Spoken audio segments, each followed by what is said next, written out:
সিলেট 4 গোয়েনঘাট কোম্পানিগঞ্জ এবং জৈন্তাপুর থেকে আসন্ন নির্বাচনে যদি এনসিপি মনোনয়ন দেয় তাহলে আমি নির্বাচন করব এনসিপির পক্ষ থেকে। এবং সিলেট 4 হচ্ছে গিয়ে সিলেটের মধ্যে সবথেকে অবহেলিত একটি জনপদ।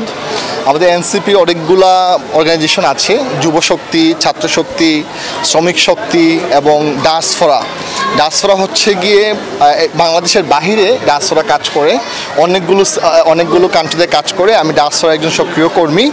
ডায়াসপোরার কাজটা হচ্ছে গিয়ে বাংলাদেশ থেকে যেই ট্যালেন্টগুলা দেশের বাহিরে ড্রেইন হয়ে যায় তাদেরকে আবার মোটিভেট করে বাংলাদেশে ফেরত নিয়ে আসা, যাতে করে আমাদের বাংলাদেশের মেধাগুলো বাংলাদেশে কাজ করতে পারে।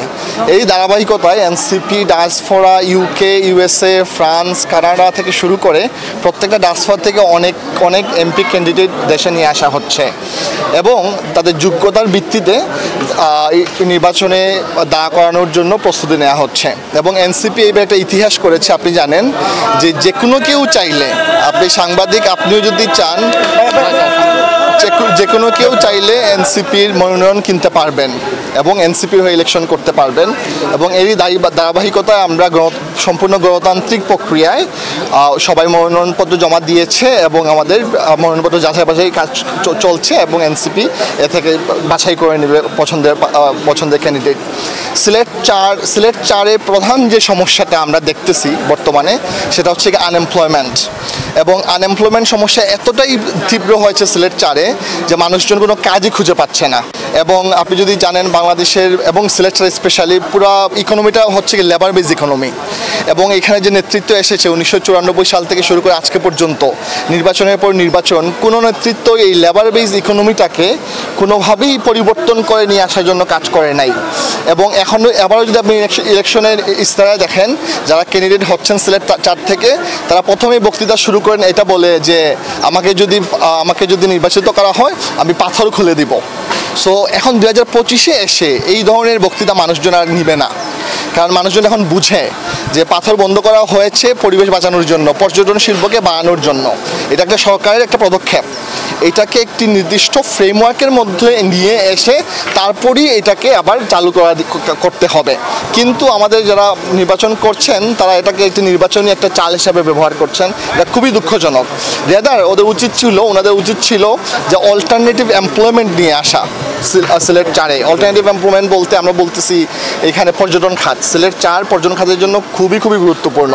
আমরা যদি সিলেট 4-এ পর্যটনকে নিয়ে আসতে পারি, জৈন্তাপুর, কোম্পানিগঞ্জ এবং গোয়েনঘাটে পর্যটনের মাধ্যমে এখানে একটা বিশাল সংখ্যক অ্যামাউন্ট এমপ্লয়মেন্ট করা যাবে। আপনারা হয়তো অনেকেই জানেন আমি আইটির সাথে সম্পৃক্ত, আইটিতে কাজ করছি দীর্ঘ 10 বছর থেকে। ইউএসএ থেকে শুরু করে হেজ ফান্ড থেকে শুরু করে ডিজনিতে আমি কাজ করেছি আইটিতে। তাই ধারাবাহিকতায় সিলেটের কোম্পানিগঞ্জে হাইটেক পার্কে আমি আপস্কিল বাংলাদেশ প্রতিষ্ঠা করেছি। নট অনলি দ্যাট, হাইটেক পার্কে আজকে এই পজিশনে নিয়ে আসার জন্য এর পিছনে যখন সরকারের চেঞ্জ হওয়ার পরে এমন একটা পজিশনে চলে আসছিল যে হাইটেক পার্ককে বলা হচ্ছিল যে এটা একটা অবাঞ্ছিত, এটা লাগবে না। তখন আমি এখানে দাঁড়িয়েছি, বলেছি যে না, আমাদের হাইটেক পার্ক লাগবে। কোম্পানিগঞ্জের তরুণদের জন্য এবং কোম্পানিগঞ্জে এমপ্লয়মেন্ট তৈরি করার জন্য হাইটেক পার্কের কোনো বিকল্প নাই। সিলেট হাইটেক পার্কে আমরা ইকোনমিক ইলেকট্রিক্যাল পার্কের পাশাপাশি আমি চেষ্টা করছি এটাকে আইসিটি নিয়ে আসার জন্য, একটি ডেটা সেন্টার নিয়ে আসার জন্য। ডেটা সেন্টার এবং আইসিটি এবং ইলেকট্রিক্যাল পার্ক যদি করা যায় সিলেট হাইটেক পার্কে এখন যে এরিয়াটা আছে এটা 2 থেকে 3 গুণ হয়ে যাবে। এবং সিলেট হাইটেক পার্কের মাধ্যমে কোম্পানিগঞ্জের একটা অল্টারনেটিভ এমপ্লয়মেন্ট নিয়ে আসা যাবে, হিউজ পরিমাণ এমপ্লয়মেন্ট নিয়ে আসা যাবে। এবং আমাদের যে তরুণ সমাজ আছে, তরুণ সমাজ যদি চায় ওরা ভালো তুলবে, পাথর তুলবে, আসলে এটা হবে না। এটা আমাদের বাবারা করেছে, দাদারা করেছে, বাট আমরা গিয়ে পাথর তুলবো, ভালো তুলবো, এটা আসলে এভাবে কাজ করে নেয়নি মোর।